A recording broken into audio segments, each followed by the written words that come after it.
Clouds TV, empowering lives. Tuangalie spirit of Jezebel. But now the subtopic is the power. What is the power? Nguvu ya Jezebel ni gani? Kwanza tujue Jezebel ni nini? Spiritually, Jezebel katika Biblia tutasoma, utaona Jezebel alikuwa mwanamke. Na huyu mwanamke alikuwa na power mingi sana. Na power zake ilikuwa ya kumaliza mfalme. Bwana Yesu asifiwe. Na sasa katika alipoolewa na mfalme, she was able to introduce Jezebel is a spirit is most cunning and appears diplomatic. Huyu mwanamke wakati aliolewa na alikuja akakaa ndani ya nyumba ya mfalme, alikuwa na powers za kuweza kuinfluence na kubadilisha. That is now ndio tutaingilia hapo kujua ni nini hasa kiko ndani ya spirit hii ya Jezebel. Bila kutaka kuingia Jezebel nani, wacha tuangalie what are the powers of the Jezebel spirit. Jezebel spirit is very manipulative. Ni spirit ambayo is very manipulative. Inajua kuingia. Kama kanisa hii inaweza kuja iingie through a pastor, inaweza kuingia through a praise and team, inaweza kuingia through kule kitchen, inaweza kuingia through secretary, inaweza kuingia through any person. Kwako kwa nyumba inaweza kuingia through bibi, ama ikaingia through mke, ama mfanyikazi. Mfanyikazi anaweza kugeuka abadilishe whatever that is happening in the house. It is a cunning spirit. It is a spirit ikiingia inashika, inakuwa na mizizi. Na mizizi yake sio ile ya kutabaa chini, ni ile mizizi ya kumea mpaka kwa kichwa yako. Bwana Yesu asifiwe sana. So it has a capacity to grow anywhere. It has a capacity to be anywhere. It has a capacity to be not watered, but it grows. As long as the element of it is there. Kwa hivyo the spirit of Jezebel destroys and brings down families. More especially, it will come in you and make sure that there is a separation in your life. Itaigia kama sasa hivyo tulikuwa tunaenda. The spirit of Jezebel na mimi ilikuwa katika hiyo kwenda hizo mabaa. Na hapo ndio mke wangu alianza kuona kumbe kunaweza kuwa na mtu anaweza kuja kufanya hivi. Unajua our life when you get married, life becomes boring. Kwa sababu wewe ni mwanaume unataka mkae kwa nyakaraini fulani. Kumbe kuna kuoga na traini twigi na wamama wengine wanaweza kupenda traini 3, 4, 5. Kwa hivyo wakati una introduce that one line of you, mimi mtu kama mimi ambaye ni dictator, sasa utaona tukienda huko hije ataanza kubehave kwa kitu. Akiguzaguzwa hivi anasikia nywele zimesimama. Akisikia nywele imesimama anajua kumbe kuna kuoga na watu wengine wanaweza kufanya nywele isimame. Na kutoka hapo anaanza sasa tu njia tuingine tudogo dogo. Na hiyo who has introduced it? It is you the man. Kwa sababu wewe ndio ulimwambia muende kwa bar. Mlipofika huko umeintroduce a new spirit ambayo itakuwa kesho ataanza kukwambia ndetoradi mogithi. Na sio ati mnaenda mogithi kwa sababu wewe unaenda kumfurahisha, anataka kwenda kuona watu wengine wakitigisa hivi, wakitigisa. Bwana Yesu asifiwe sana. Therefore huyu mwanamke after he got married to a king, and this is King Ahab, he emerged very strong and very powerful behind the throne. So the spirit of Jezebel, it finds its way behind the throne and influences the authority. Inaingia kwa authority. Kama ni mzee, inaingia ndani ya mzee na inapidua mzee pole pole. Spirit hiyo haikuagi na bio. Inaidaga pole pole, ikigeuza, ikileta tumaono tuzuri, ikileta tumipango tuzuri, ikileta ajenda mzuri mpaka mnasikia nyinyi yote hii ajenda ndio tulikuwa tunangojea. Inakuja kwa secretary wako, ama inakuja kwa mtu ambaye mnafanya naye kazi ambaye ni manager, ama inakuja kwa pastor hapa, unakuta pastor fulani amekuja na tu ajenda tuzuri. Na hiyo ajenda wakati itaingia, sio ajenda anakuaga na program nayo, ni kupata the studying mahali ya kusimama. Sasa akisimama vizuri na ajenda zake zianze kuingia, ndio utakuta ameanza kukata wale wengine pole akikwambia huyo ni nyoka. Huyo mimi niliota akitembea venye nilikuwa anatembea, alitembea hivi, akatembea hivi akageuka akakuwa nyoka. Na sasa kwa sababu already ashakuweka kasumba, amekumanipulate mpaka unaona this man of God, this is a woman of God, this is a prophet of God, this is apostle, this is an evangelist of God. So whatever that will be happening around you, utaanza kumuona kama ni yeye ako na solution ya shida zako, because atakuja manipulatively na kukue solution ya any challenge you are going through. Ukikuta hapa kwa maombi unakuta ndio nasema kolo taparama seterebo riandololobo seke tayarina, yani anaomba anaikuja ana kila solution of anything that you need, because the spirit behind him wants to find a home, a room where they can operate from.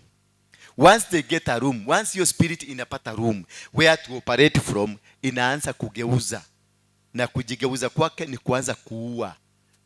Wakati huyu mwanamke aliolewa na Ahab, aliingia ndani na akaintroduce miungu ya Baal kwa nani? Kwa Ahab. The same thing that happened to Solomon. Wakati Solomon alioa wanawake wengi, hawa wanawake walianza kuintroduce Mungu mwingine, na Solomon akaondokea Mungu. And they don't come rushing, they don't come forcing, they don't come doing it as if so ni kitu ya dharura. Hapana, wanakaa wanakustudy. That is why it is manipulative. Wanakaa wanakustudy vizuri na wanajua weaknesses zako zote. So when it comes to solve the weaknesses that you have. Therefore, if you have a challenge somewhere, itakuja na itulie na ijue this one we are going to handle this way. This one kama ni finances, they know how to command finances na watakupatia whatever you want. Kama ni kulipa rent, kama hii wanakuja wanasema mwaka mzima tutalipa rent. Sasa hata kama ni wewe, wakuja wameseme mwaka mzima watalipa rent, ni huyu mama amekuja ni mgeni, ni aseme mimi nakuaga pastor lakini ama financier, kingdom financier, na sasa nitalipa rent ya mwaka mzima hapa. Kila Saturday lazima mimi nikiwa mchungaji na take care of her. Namwambia Pastor Mage, tungetaka usalimia watu wa Mungu. Mpaka unamwambia Saturday hii wewe ndio utahubiri, kwa sababu ndio ile tushikilie kale kamkada ka rent. Sasa naye Karaja ndio officially ndio anafaa kufanya hiyo kazi. Sasa ukikuja pande hii unazima usito ya Karaja after 2 days ananiambia sina tikiti. Huyu hata mimi ananiwekeaga ka 1,100 kwa kasimu, ananiambia mtu akaito kenywa chai. Naye Karaja ni dire cafe ya mudu agai ngomete muno no jikie kanyamu kanini. So when now she realizes there is that weakness, she will now go to Karaja na kamwira nitagirishi ithano na dukere mudu. Karaja naye kwa sababu ameambiwa na ameona ka channel kakulete pesa, kameanza kuingia, anaanza kusema God has remembered me. But it is not God that has remembered you, it is the devil that has remembered you by providing you a solution, a need that you have. That is how the spirit of Jezebel comes in. The spirit of Jezebel does not come in without a solution. They comes where a solution is needed. And they always try to know where are the loopholes. Wakikuja kwa kanisa hii watajua where kuna loopholes. Ni mashimu iko wapi? Ni intercessory iko na mashimu, they will come enter there. Wanajua ni praise and worship iko na loophole, watakuja they enter there. Watakuja wajue ni pastors hakuna pastor strong. Sasa ni wanakuja na idea when how to improve your pastors, to improve your media team, to improve your kama ni kwa nyumbani wanakuja na tu idea tuzuri. Unafaa bibi avai kukaa kwa nyumba for long. Bibi akukaa kwa nyumba for long atakuwa mjiga. Mtafutie kazi, aende atafute kazi. Hata tunaweza kumuonyesha mahali anaweza kuwa akifanya kazi mzuri na analipo mshahara mzuri. Sasa ukiwa mzee unaanza kusikia it's a good idea. When now it becomes a good idea, na wamekununua, maakili yako sasa imeanza kuona this can be possible. From there they now plot. That is now when they start a plot. Now this is where we are going to hit. They will come and empower your wife. Kama sasa Karaja, wewe ni mchungaji hapa, mke wako anaenda anafunguliwa kazi huko Kasarani ama huko Roysambu, na kazi yake wanaiboost. The spirit it boost kazi yako kabisa. It opens the gates. Then mke wako anakuwa na pesa na wewe hauna. So ukienda nyumbani mke ndio wako na pesa. na mke ataanza kukwambia totile na pesa cia kuliha rent, unaanza sasa kumwambia ni Mungu, tuombe Mungu. Anakuuliza Mungu ndiye atakuja kulipa. Bwana Yesu asifiwe sana. Mungu ndiye atakuja kulipa. Sasa anaanza kudemean. Kutoka hapo ataanza kudemean your God. Atakasa kukuuliza huyu Mungu mwenye hakupatia, kwani hiyo kanisa hulipagwi? Kwani hiyo kanisa hakuna marupurupu? Kwani hiyo kanisa watu wa hiyo kanisa hawawanunuliagi hata kachai? So the process ya kudemean, because the spirit of Jezebel, its motive, entire motive is to demean your God.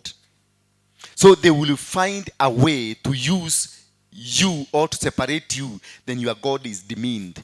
And when they demean your God, they will reintroduce the God they worship.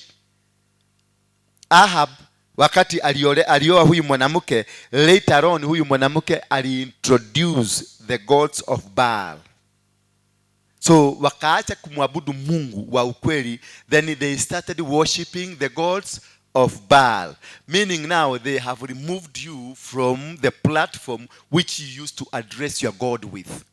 Because the main agenda of the spirit of Jezebel is to remove you from your strength point, where you the source of your power, the source of your authority, the source of what makes you become strong, what makes you succeed.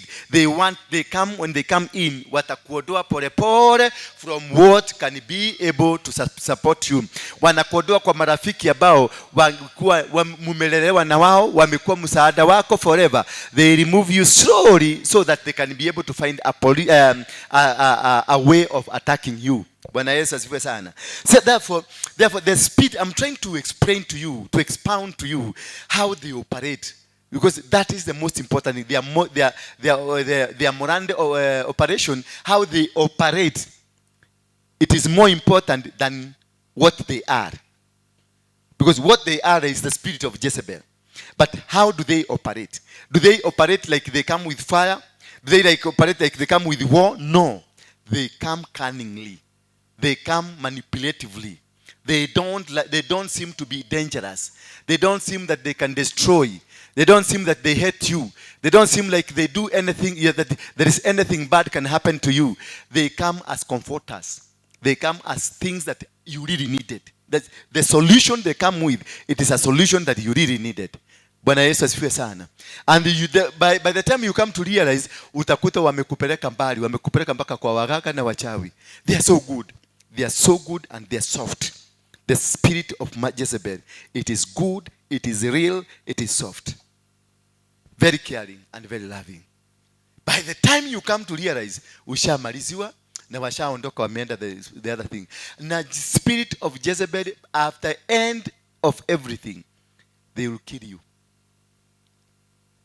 Ukiangalia huyu mama alikuwa ametafuta kichwa ya nani? Naboth.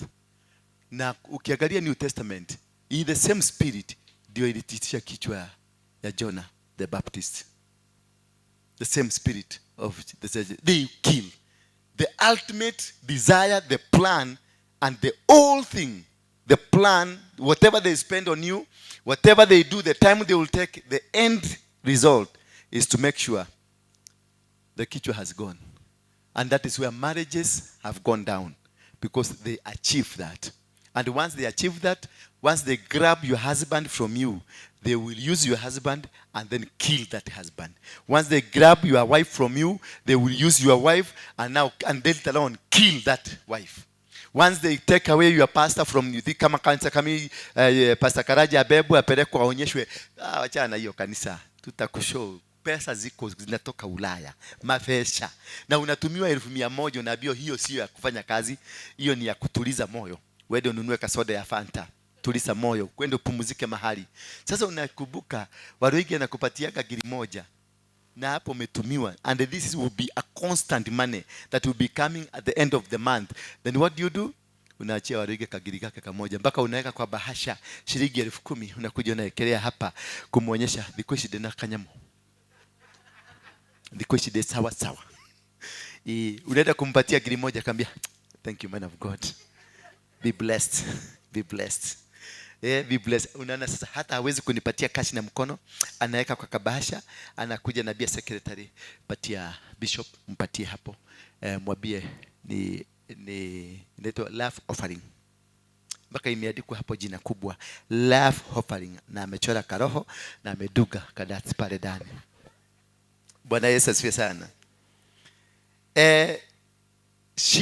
They are able to introduce their gods, their beliefs, their spiritual beliefs. Number 2, they are able to introduce their rituals into you. Once they capture you, they are able to introduce their rituals. The kind of rituals, the kind of belief, the kind of things they do in the dark, they introduce. More especially, they introduce ritual sex or immorality. The spirit of immorality is introduced by the spirit of Jezebel. The immorality, that is sex, is a ritual. If you didn't know, sex is a ritual that if you can, I don't know how I'm going to put it, because this ritual that we call sex,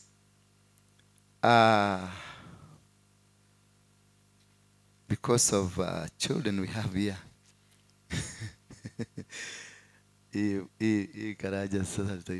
because I would have needed to expound it, but let me try how to do it. I hope you have good ears to get it. Yes.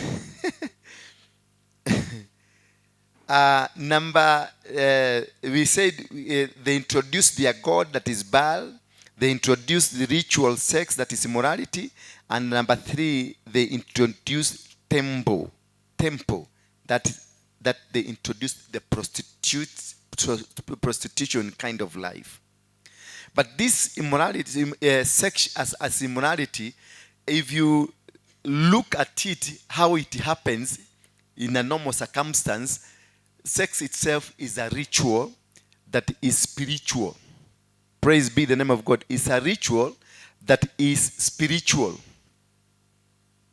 And how spiritual does it become spiritual? The nature of how we do it. The nature of how we do it in a manner that it looks, a manner that it is something that we have to bow down to it. Praise be the name of God. And how you bow down to it, it is a sacrificial kind of thing that leads to bowing down. Because if I want this young lady here, I will take her to her hotel, buy her food. That is a sacrifice. If you eat what I'm buying for you because of sex, that is a sacrifice. I will pay nitumie credo. That is a sacrifice. Nitumie fare. That is a sacrifice. Then I take you to hotel, I buy you food. And a cup of coffee. That is a sacrifice that leads you to the actual orientation. That when you do it, there is a manner that you do it that you have to bow down as a man. Praise be the name of God. So after paying the sacrifices, when you go for the orientation, you have to bow down as a man the way you came on earth. Because it is a goddess. And that one from there, it destroys, it becomes so powerful in your life, destroys the capacity of your spiritual life in you. That is why, see, the spirit of immorality has brought down kings, has brought down businesses, has brought down families, has brought down institutions, because it is a form of a goddess that we men must kneel down to get there. Hello? So you destroy the temple, the body of Christ in you, because it is meant to defile you and bring you down so that you will not have a spiritual impact over your life. I just intentionally went a bit parabolistic. Then number 3, Jezebel's spirit is most cunning and appears diplomatic in approach. It is very diplomatic in approach. It is not fighting. It is not oppressive. It is not figurative. It goes slow and it's very accommodating. It accommodates everything. All that needs you need, anything that you need, they will bend their laws so that you can fit. And until such a time that you get inside, you fit inside, that is the time they will react onto you. They are very secretive, and they has power to rip apart relationships. They are very secretive, and they have power to rip apart any relationship. No matter who it is, if they don't care. Whether you are king, they don't care. Whether you are a pastor, they don't care. Apostle, they don't care. Archbishop, they don't care. No matter the relationship, what ama mulifanya harusi, whatever you did, no matter whether muko so spiritual, they got the power because they are secretive. When the spirit enters you, you will not know when they entered you. When they come and take cover in your life, you will not know. They will come, manipulate it their way, and they are very secretive. Very secretive. You will be working with your man, your husband, and your housemaid. Kumbe the housemaid is the one. You will be working with your secretary in the office. The secretary kunampatia heshima, and you always be telling people, I've never had a good secretary like the one I have now. Kumbe she is a co-wife. She took over a long time ago. In fact, she is not a co-wife. You are the house girl. Ulinyaganywa kitambo. Na wewe unasemanga secretary, kutuma secretary, kibia Mombasa, peleka hizi mabarua, kibia hii, chukua hii pesa, nenda kwa bank, fanya hivi, nenda kwa shaba, uangalie watu wa shaba uwalipe. Already umeshamfanya amekuwa mama wa nyumba. Kanisani unamwambia kibia kanisani, nenda upage watu, nenda ufanye hivi, kumbe alishachukua kitambo. Now the process of ripping you apart starts. The moment you transfer your responsibility to that girl who is your secretary, to that girl who is your housemaid, to that woman who is your family friend, that is now the spirit of Jezebel has entered into the family, and it is reaping now. It's in a destroy. Could destroy when they come in between. They destroy completely. That umutaka miaka na miaka bila kuogea. The spirit of Jezebel does not only come through the sex, it also comes through money. They are very secretive, and has power to rip apart relationship and the churches from the inside out. They don't rip from outside in. They rip from inside out. So they have to enter you. They have to enter into the church like this one. Take position. They will live with you for 1 year. They will be staying with you for quite some time until they are positioned to attack. They will come and work with you in your family. They will, this woman will come and become your good friend. So that because he wants to use you as a stepping stone to go, ndio asipate bwana yako. Na the day they will change contact kidogo tu, sasa ndio wataanza sasa kurip from inside out. Bwana Yesu asifiwe sana. Then Jezebel has got a spirit that is so domineering. They are very domineering, and they are very hateful. And also number 3, they are very seductive. They are very domineering, they are very hateful, and seductive. How do they dominate? They dominate with creating irresistible ideas. They dominate by coming up with good plans. They dominate by coming up with good agendas. Something that you always wanted to have, and it has been so difficult for you to get it. This spirit, when it comes in, it gets you. And it gives you nice and comfortable ideas for you to be able to adapt and agree with them. And the day you agree with them, they dominate you. Immediately they dominate, they will be speaking now. They will come with a hateful agenda. Now, I have been with Karanja. This lady has come. Now once she catches me, she will now be telling the stories za Karaja anakuaga, Karaja alikuwa nakusegenya, Karaja alikuwa nafanya, Karaja siku hizi anachelewa, Karaja siku hizi anachekaga ovyo ovyo, Karaja siku hizi hata niliona akipatiwa kabahasha, Karaja siku hizi anaendaga. They build hate around somebody they want to attack. They don't attack that person, they build hate too. They are not interested with Karaja. This lady is interested with me. So they know Karanja is my backbone. He's my support system. So they will make sure they remove the support system so that they may be able to deal with me personally. Once the support system is removed, now she will come knowing nobody will be supporting me, because they have already created enmity between me and Karanja. So even if I'm found to have a problem, Karanja will not come to help me, because already they used our relationship and destroyed it. Now what we have is a fake relationship with this lady. So when they want to attack, they will attack because they are in that capacity to do so, and they know there is no support system. So that is why sometimes when you're a man of God, you have to be tough. You have to have about 6 faces. Never have one. Have about 10 faces if you can. 1 minute you are this, another minute you are this. Because when you discover this is a snake is coming in the form of a pastor, you attack like you are attacking a snake. When you have an intercessor coming in this direction, you attack like you want to kill to eat. Bwana Yesu asifiwe sana. And you don't spare.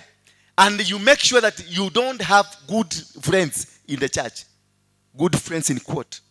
That you say, ate oyo nuwe modo wako hapana. Do not have a friend, that good friend, and not have any enemy in the institution. Never have an enemy. Like this place, all of you are my good friends. No enemy. But when it comes now to the reality, kukugeuka ni dakika na nusu. Nitakugeuka mpaka ushidwe uniulize huyo nao ulatulali na Keira. Na baadaye 10 minutes tucheke na wewe na tukule na wewe. Na sitakwambia ni sababu ni nini. Na another 10 minutes nikisikia tena imekuja utaona moto. Bwana Yesu asifiwe sana. That is how to win against this spirit of Jezebel. It is very prominent in churches and in marriages. Very prominent in churches and in marriages. All marriages have been destroyed by this spirit. And how they got in in a very strategic move. And to remove them, it is so difficult. The moment they enter, it will be nearly impossible to remove them. They will remove you.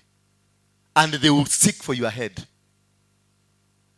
Now, what do we do when we encounter a Jezebel spirit? How do we do to encounter, to fight it? You cannot just fight them carnally. You cannot be able to fight them carnally. You need to seek God through prayer, asking for discernment power. The first thing that you need to ask for is the discernment power, to discern. To know who is this woman. Who is with this woman that is pretending always that she is good. She's working with you. Why has she become so good to you that when you ask for money from her, she gives you like she doesn't have an agenda with her money? Why has this man come to you? He's so good. He's supporting you. Any support is good support, but not all support are good support. But even that good support, get to discern, why is this man helping me? Me, if you send me money, and you don't give that money, the name why you send me, I will refund it back to you. I refunded 200,000 to somebody in America, and they are really shocked until today. Because she sent me the money, 200,000. Then she asked, I called her back, what is the money for? She said, I'm buying you lunch. I told her, no, this is too much for lunch. Give it the money. Is it a sacrifice you're giving? Is it an offering for the church? What is it? She told me, I am buying you lunch. I told her, I can't eat lunch of 200,000. This is unfair. you must give this money a name. Then she completely refused to give. Then I stayed with the money for 2 days because I wanted her to forget. Then I asked her, could you be having a Kenyan number because this number from America is eating money? She told me, oh yes, I have. Can you send it? Then money, call me with your number. She called me as a Safaricom 0722. It was a 52 something. Then after she sent me, the next 2 seconds, the money was in her account. She asked me, why did you send the money back? Because you didn't give me the name of the money. Because when you receive the money, and the money doesn't have a name, the other side, they have given it a name. It is you who doesn't know there is a name behind this money. So what they will do, they use the name behind the money to manipulate you, to catch you. So when you command them and you ask them to give this money, you will have removed the power they had given the money. If they had given money, this money, I'm sending this money to catch this lady, ukwe bibi yagu. From the other end, I'm sending the money with a name that I'm catching. It's a witch. It's a redito. A spell. That money is a spell. Now, when this money comes as a spell to me, automatically it is a sacrifice in a spell mood. It will catch me. But if I command and force you to change that, give me the exact name, because you will not tell me it's a spell, you will tell me it's a sacrifice for my family. The spell dies. Bwana Yesu, come up again.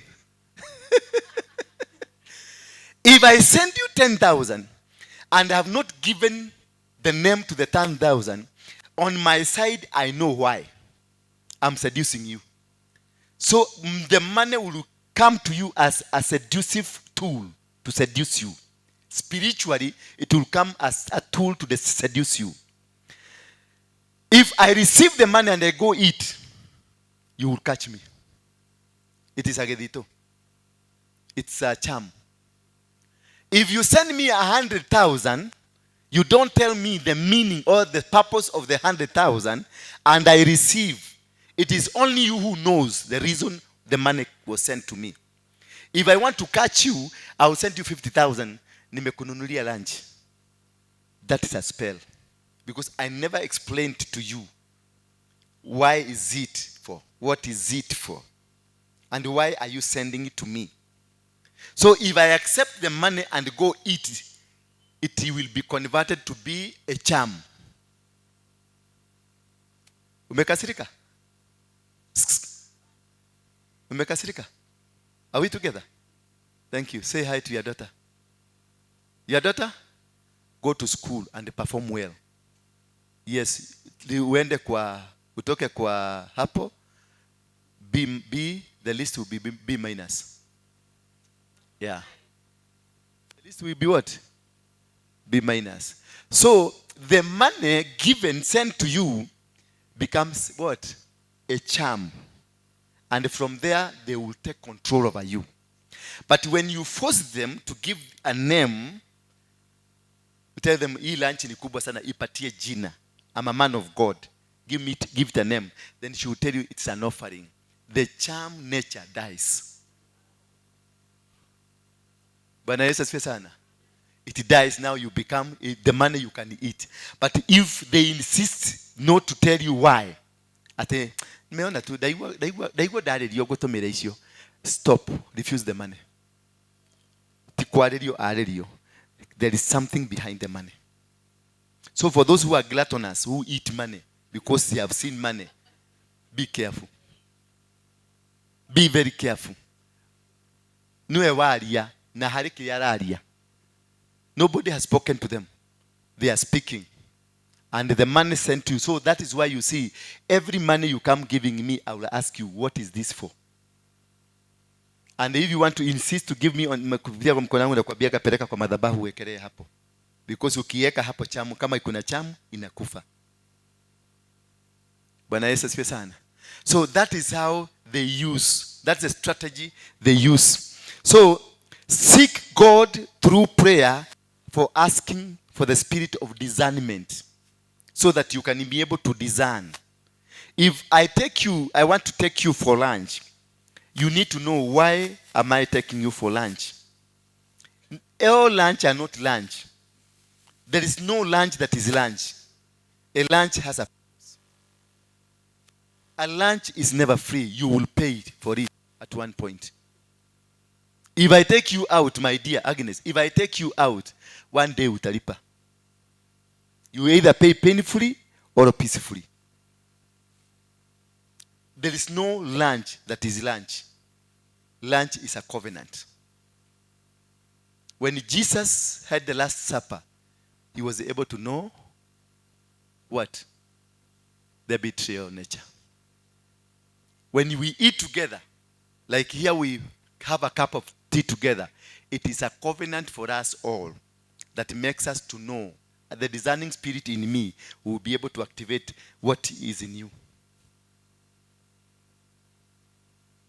When I go with you for lunch, it's not that I like you. I want to know you.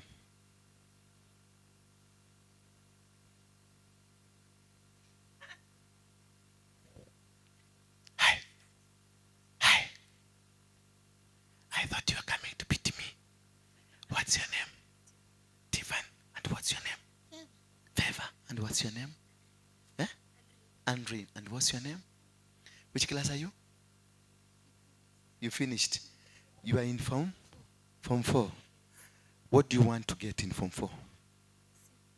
C+. I want to add a B-.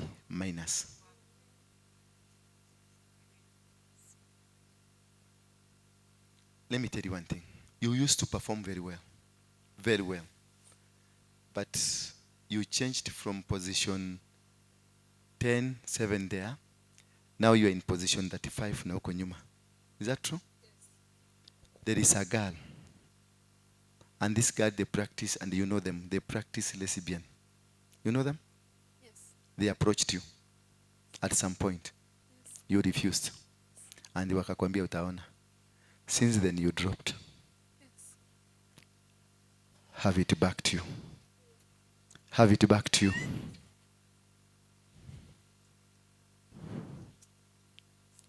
May God bless you. May God bless you. Have favor. The favor of God be upon you. In Jesus' name. In Jesus' name. Oh, thank you, Jesus. Emma, thank you, Jesus. Yes. Yeah.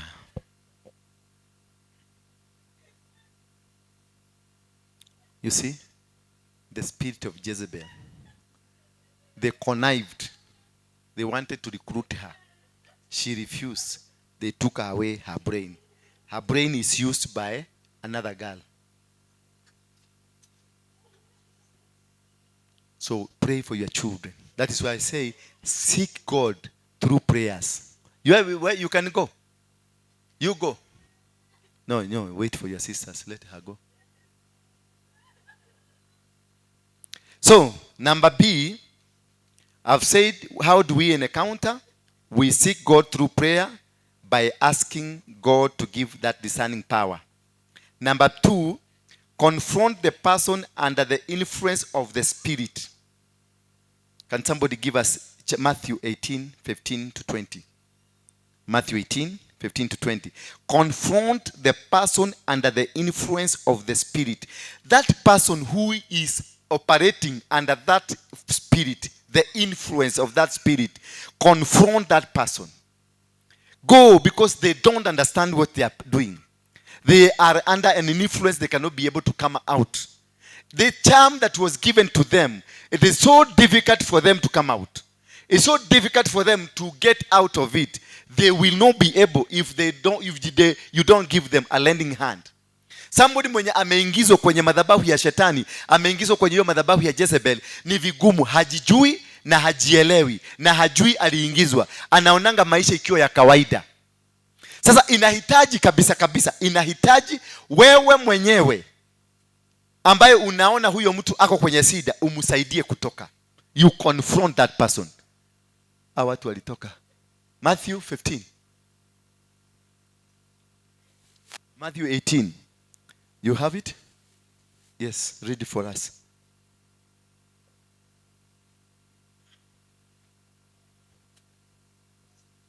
Verse 15 to 20. Matthew 18, verse 15 to 20. Yes. Moreover, if thy brother thou trespass against thee, Mm-hmm. go and tell his fault between thee and him alone. Mm-hmm.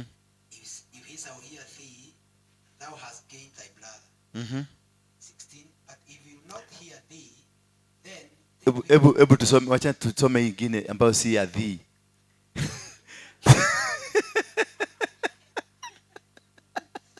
If your brother or sister sins, go and point out their fault. If you find them in that bad situation, go and point out their fault. Just between the two of you. Kama atakubali kukusikiliza tu, hata kama asikubali, akubali tu kukusikiliza, umeshinda the spirit. That is why sometimes I tell you, go and speak to them. If the husband ameleta shida, try go and speak. Akifunguka mdomo yake afunguke tu, the spirit power goes down. And if they listen to you, you have won over them. Twende next.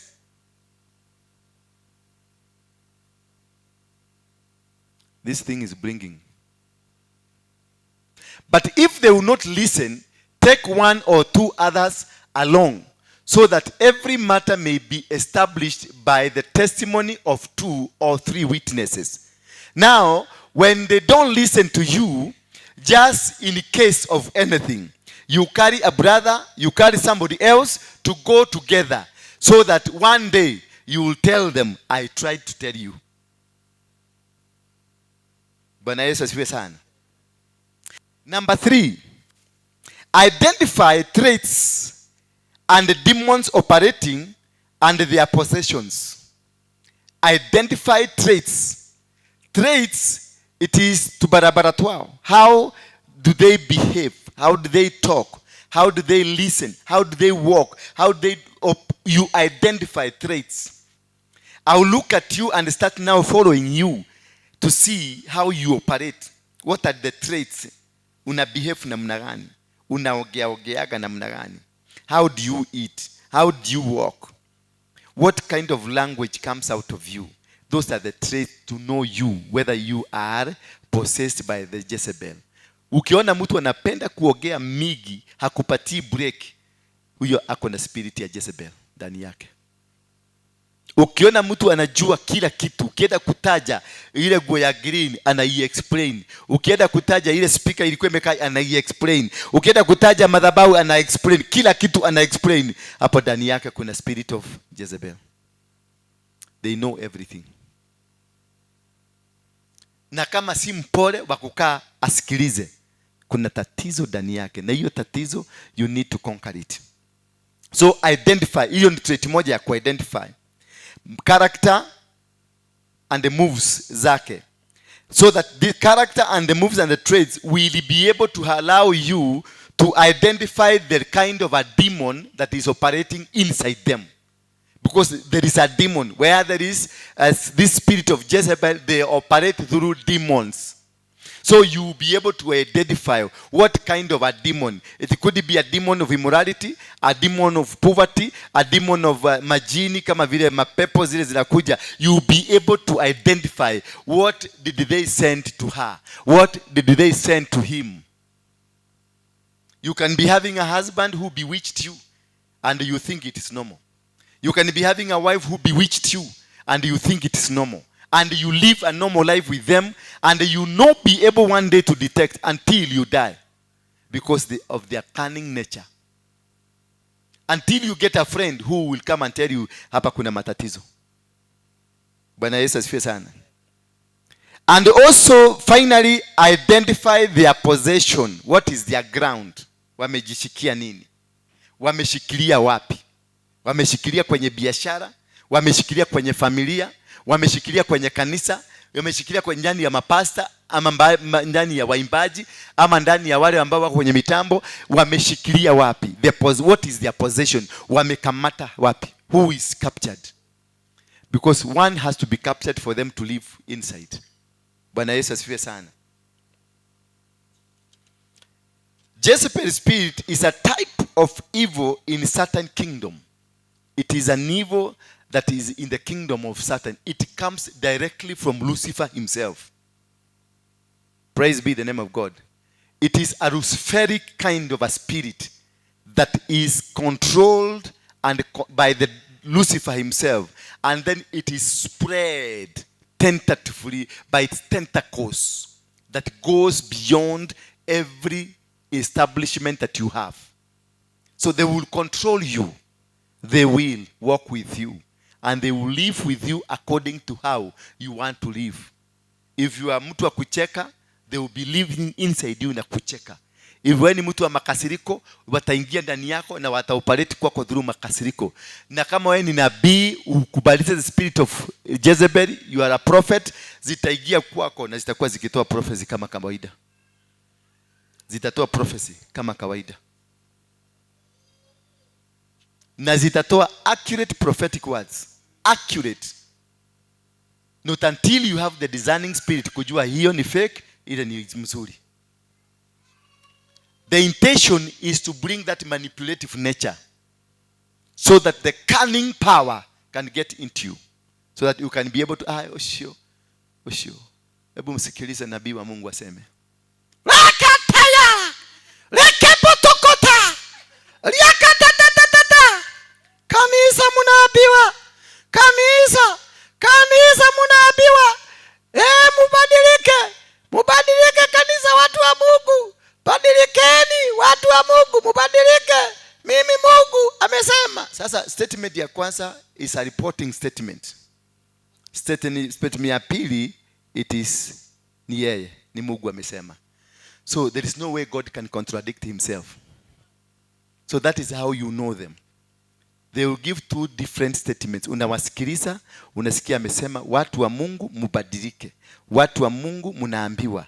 Watu wa Mungu munaambiwa. Alafu katikati anasema mimi Mungu nimesema. Hiyo ni shetani automatically. Asema Bwana, mimi Mungu. Mimi Mungu, ni kwa nini mumeniwacha? Ni kwa nini mumeniwacha? Watu wa Mungu mubadilike. Mungu anasema mubadilike. Sasa unashindwa ako mara mbili. Amekuwa Mungu na amekuwa Mungu anasema. Sasa hapo ndio unafajua huyu ni Jezebel. Bwana Yesu asifiwe sana. So that is how you know them. You don't need to fight. You need to give them room. Wapatie microphone. Ndio naonanga nakwambia patia yeye microphone. Ndio usikilize. Unasikiliza, unajua hiyo ni nyoka. Sasa nyoka unaanza kuitafutia ile dawa. Mahali itakwenda ilale, ikamatwe hapa, ikose kuenda. You don't need to fight. Mwambie mwenzako you don't need to fight.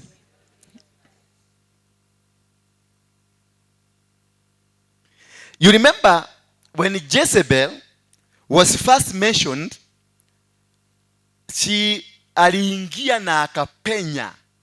Na alipopenya alifaulu kuwaua manabii. So the spirit of Jezebel, their first target like here in church is to kill the body of the intercessory. And when I found intercessors in this church, at some point nilikuta wamekaa hapa wakiongea na wakipanga na wakisema venye wanaomba, niliwaangalia wote nikawahurumia. Because nilijua tu kikwagu, nikajua hapa hakuna kazi. Because katikati yao watatu walikuwa majezebel. Katikati yao walikuwa nakuja kuangalia mipango ni gani inapagwa hapa. Bwana Yesu asifiwe sana. Wakaigiana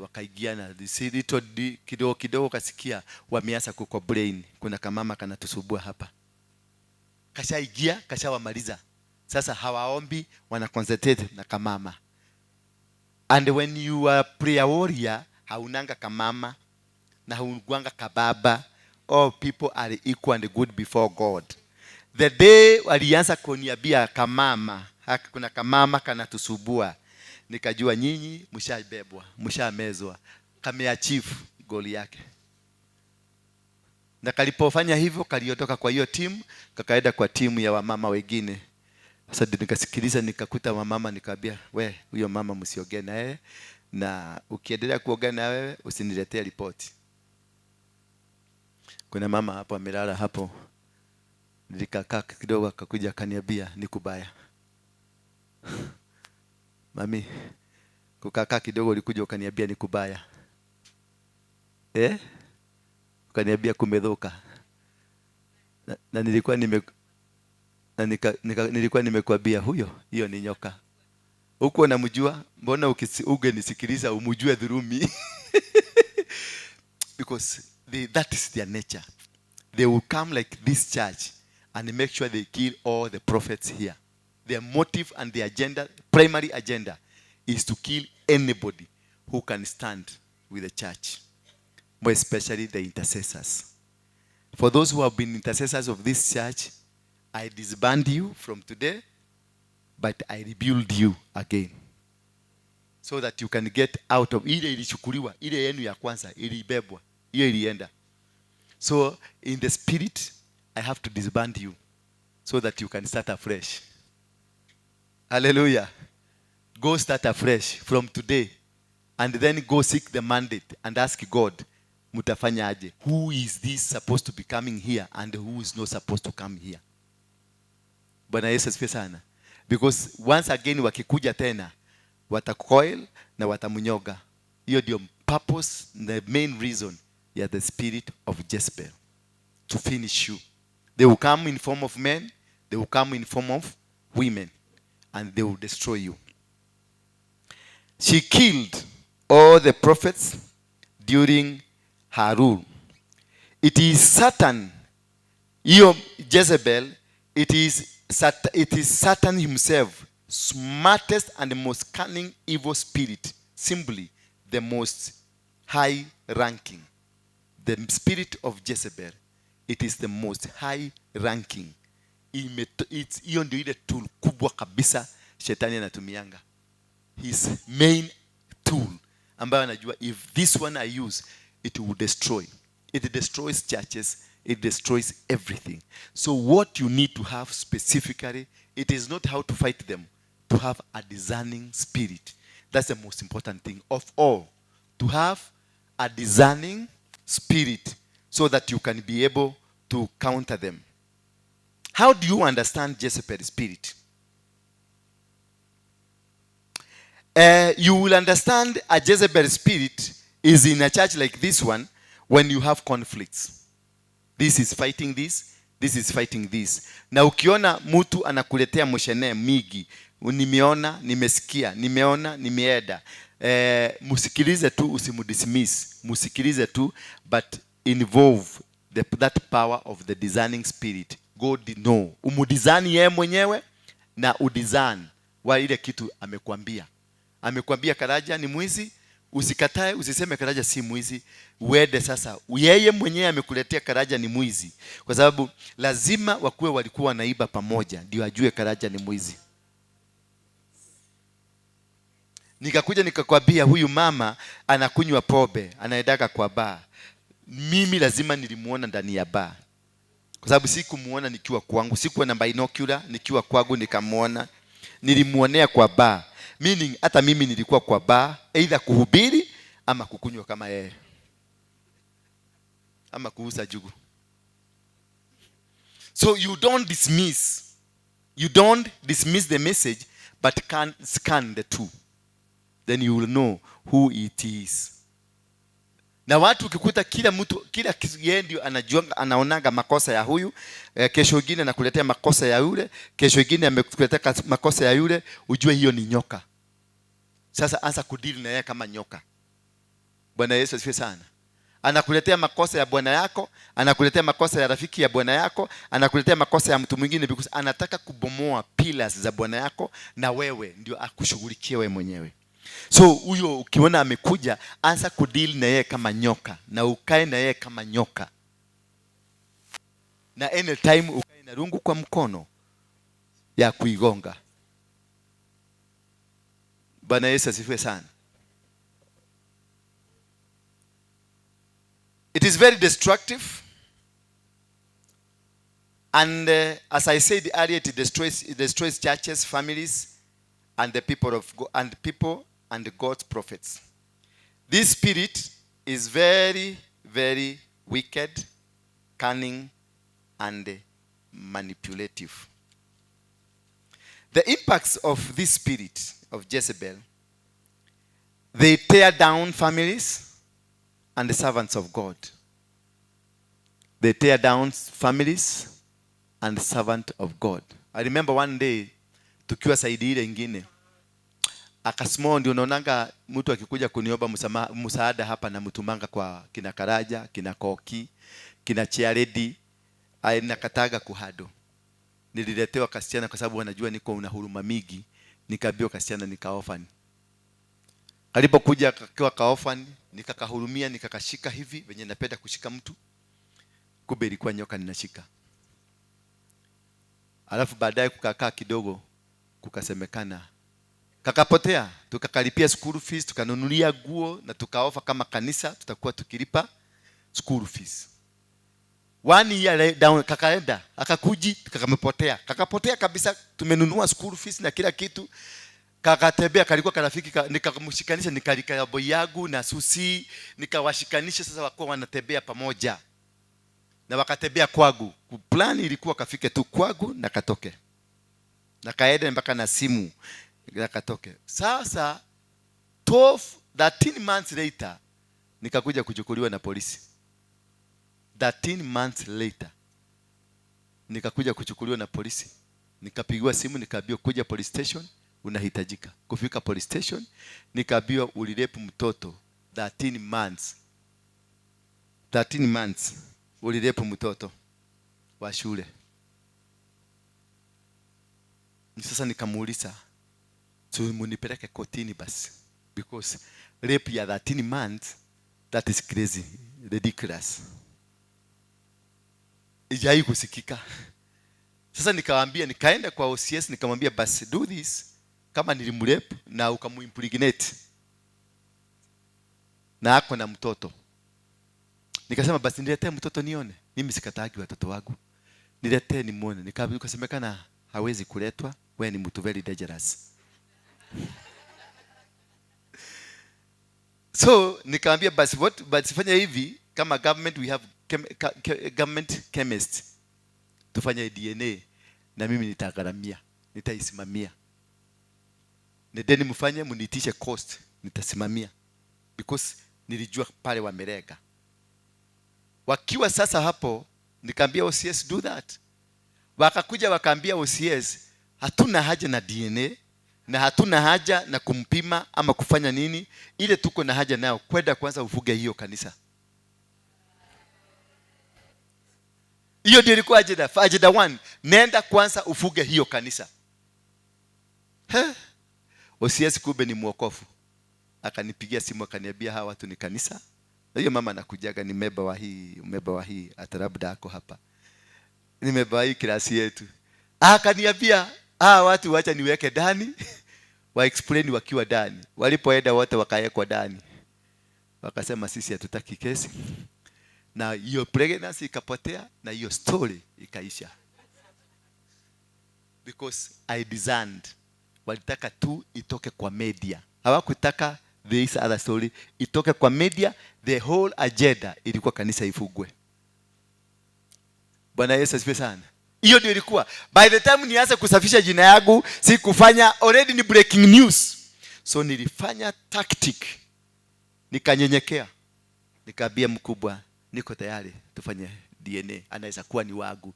Sasa wakajua tumemkamata. Nikarudi chini. By the time wajue ni execute my move, walikuwa zero.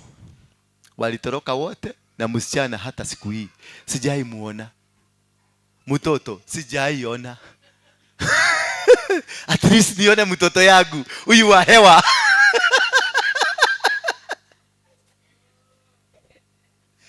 That is how she came as a girl who needs help, but it's a snare. That is the power of a cunning spirit in Jezebel. Atakuja kama ni mama mzuri, anataka kukusaidia, anataka kuwa baraka kwako, na wewe utamfuatilia tu na uone, hey, God has sent me. Wacha nikwambie, ukiniletea hiyo maneno yote na kuambiaga twende pale kwa madhabahu, kitu ya kwanza usikilize maombi yangu na kuaga nasema the Jezebel spirit ninaivuja. Hiyo ndio kitu ya kwanza kukudizamu. Ndio tukimaliza nakwambia twende kwa ofisi. Unakuta mtu anasema leo tamakanio na ndaligwa ndio kidorogo magaligwa kukwira atia. Na wakati aliingia kwa ofisi mara ya kwanza alikuwa Canada. Lakini after you've disarmed the spirit, nitamakana akiligwa ni atia nyema. Ni pastor ni ujakaga na kalika ni griona akasema okay ona tadia mali na kiti ile mali nitatamahujia mali wale gakuhujia. Unakuta hakuna sentence hata moja anakamilisha because ako empty. Alikuwa anatumika kama vessel. Bwana Yesu asifiwe sana. So they are used to tearing down families, servants of God and churches and institutions. You can only understand this spirit by discerning it. Otherwise, you will miss what to know exactly and where to know it. If you don't discern, you will take them for an angel. You will take them for the perfect peace of God that has been brought to you. Examples of the Jezebel spirit in the Bible, what they did, or the Jezebel, what she did, she took control of her husband. Wakati waliolewa ni Elijah ama ni Elisha? Ahab. During the days of Elijah, she took control of her husband and made him to abandon his God for idols. And she killed Naboth because of property. The spirit of Jezebel ndio imefanya watu wengi wakufe kwa sababu ya property. Ukapata watu wanapigana kwa sababu ya property, in the spirit of Jezebel. Inakujaga kunyaganya na kuchukua property. Inakuja na kashugua kanachukua property.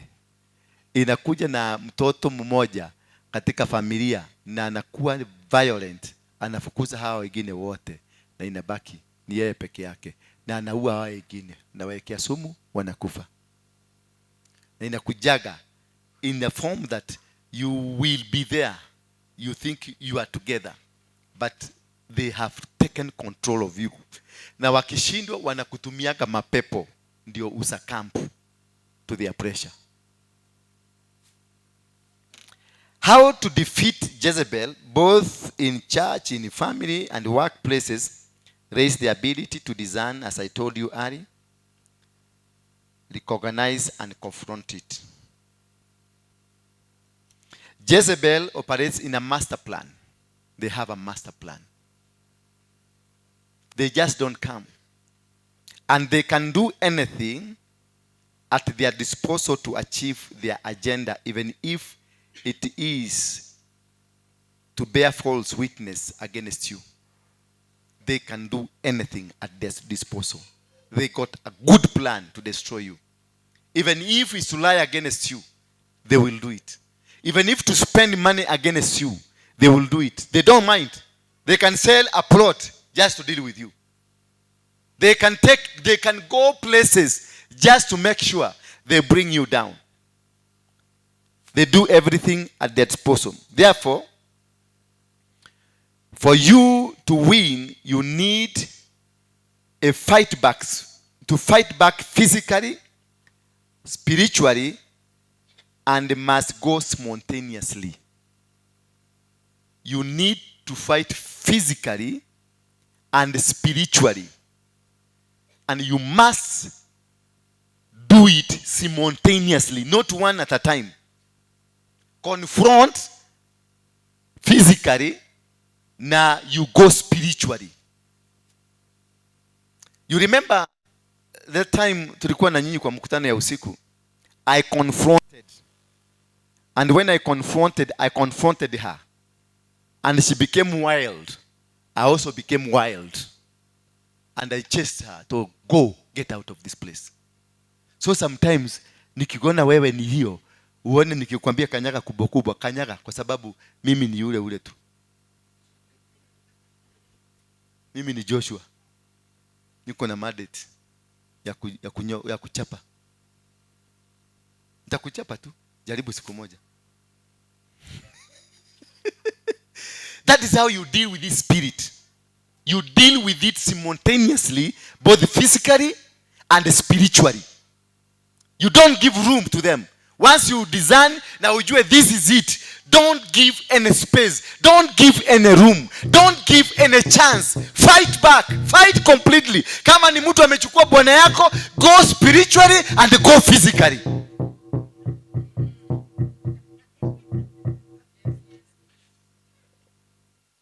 Kama ni mtu amechukua bibi yako, jaribu kuchukua yangu. I'll go physically and I'll go spiritually. Bwana Yesu asifiwe sana. That is how to deal with this spirit. You don't sympathize with them. You don't allow them to exploit anything from you. Wale mmenyang'anywa mabwana, mmenyang'anywa kwa sababu hamukuelewa hivyo. Go for your husband. Go for your husband. Kama ni legally married, go physically and go spiritually. Kuja hapa ni kumwagilia mafuta, ni kuambie nenda. Confront, arrest that man, mpeleke nyumbani with immediate effect. Ona kana kiagera. Wema al-shababu magira wao. Huyu mtu akiguza mitabo pale lazima ichomeke. Huyo mtu unaona amegia hapo.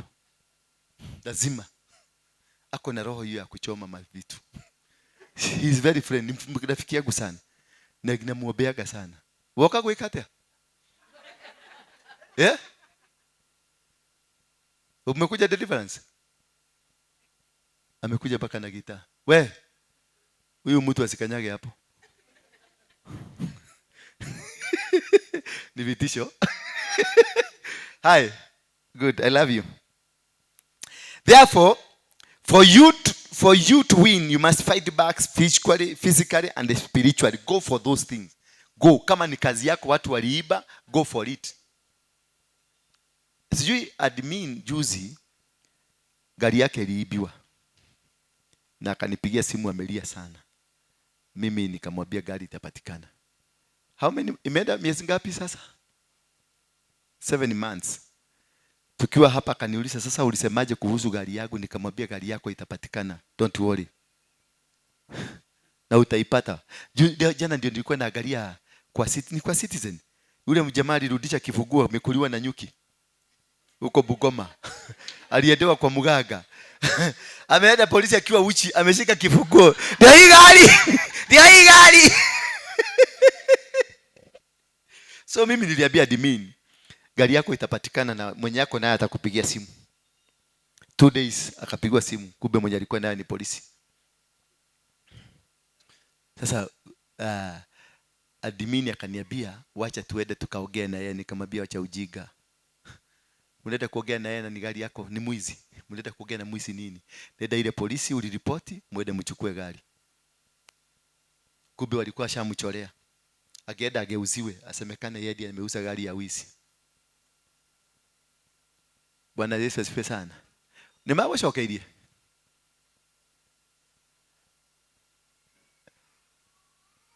Next Monday utakuwa nayo. Si Monday hii, ile nyingine Monday ile nyingine utakuwa nayo.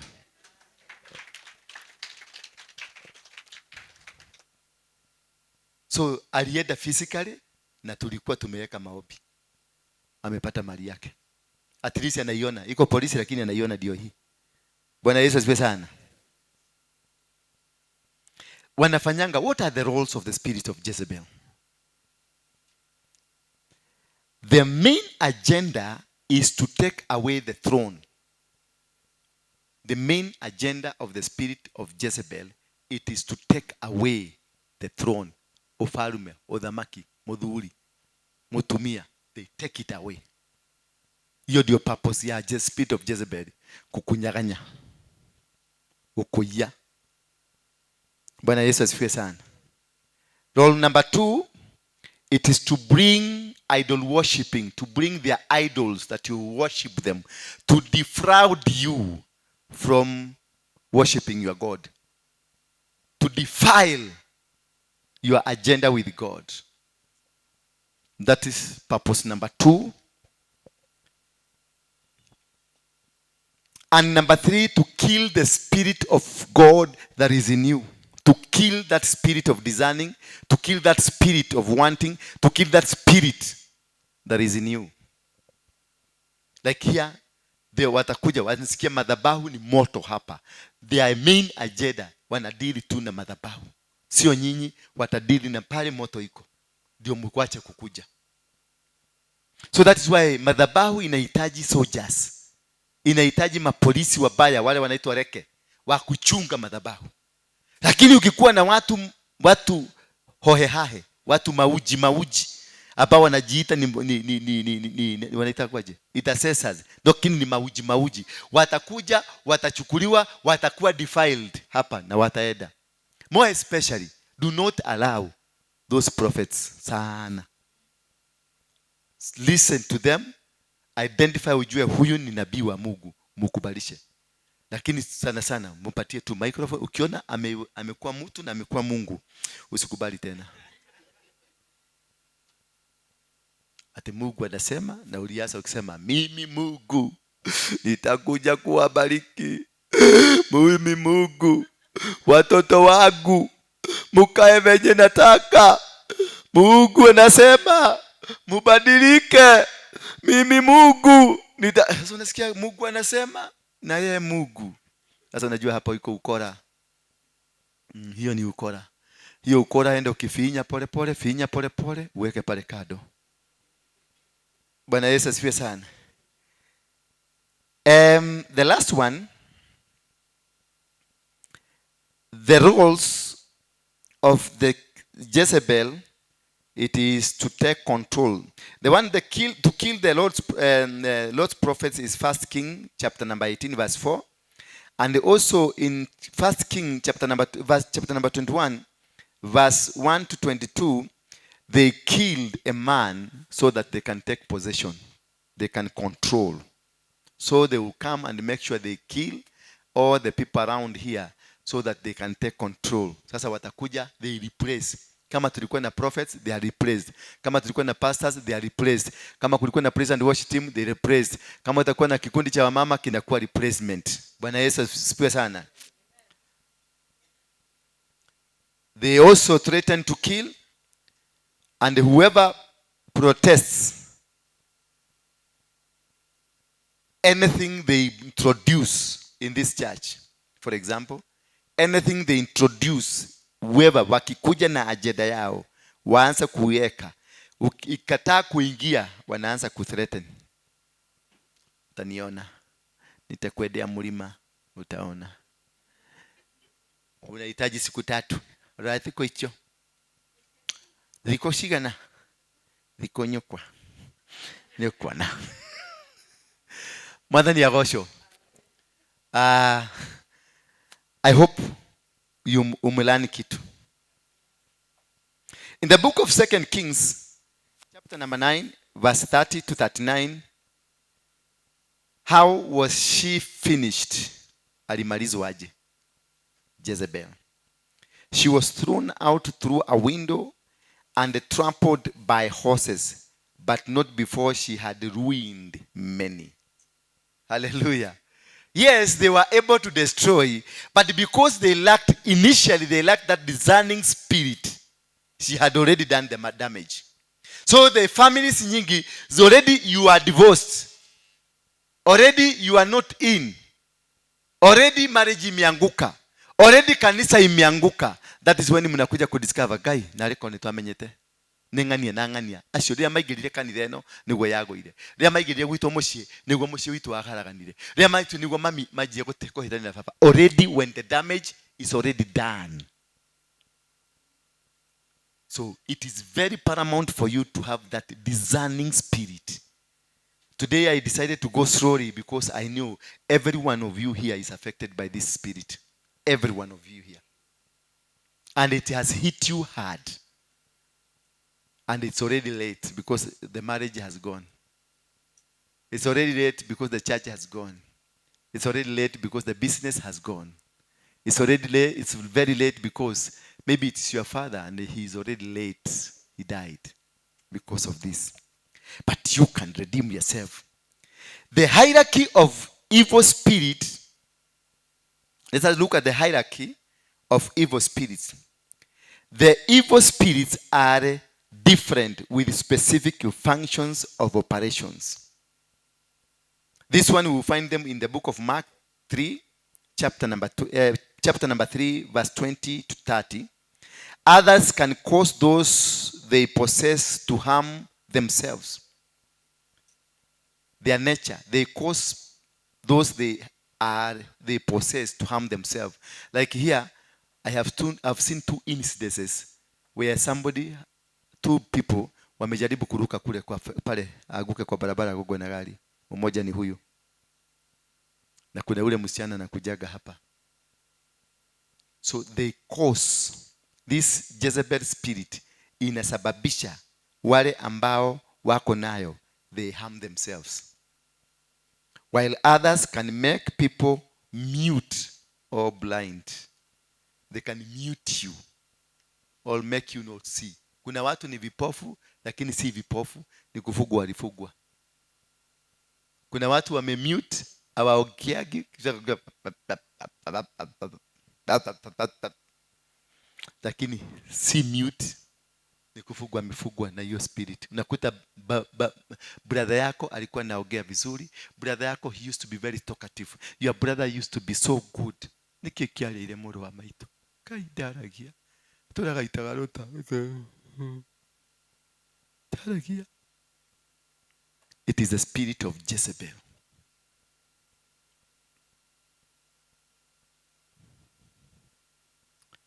Wacha tuachie tu hapo. Next time tutadeal the nature of that spirit. Sunday we shall deal on the nature of that spirit.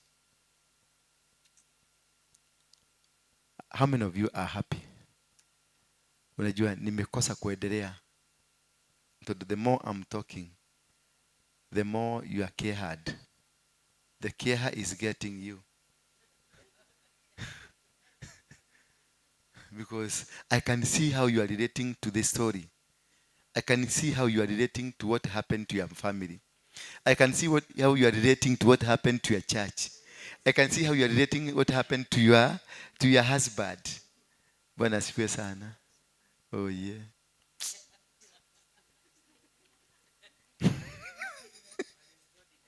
There is God in heaven. There is God in heaven. Hata mimi nimesikia kulia, nime-imagine what happened to my marriage. I just seen it today. I've never seen it. Nimeiona leo. So when I'm preaching, I also preach to myself. And manipulatively, they control your emotions. You see now, the Jezebel around your life is now telling you, no, na maudu mahetanire. No, na haya maudu mahetanire. Bwana asifiwe sana.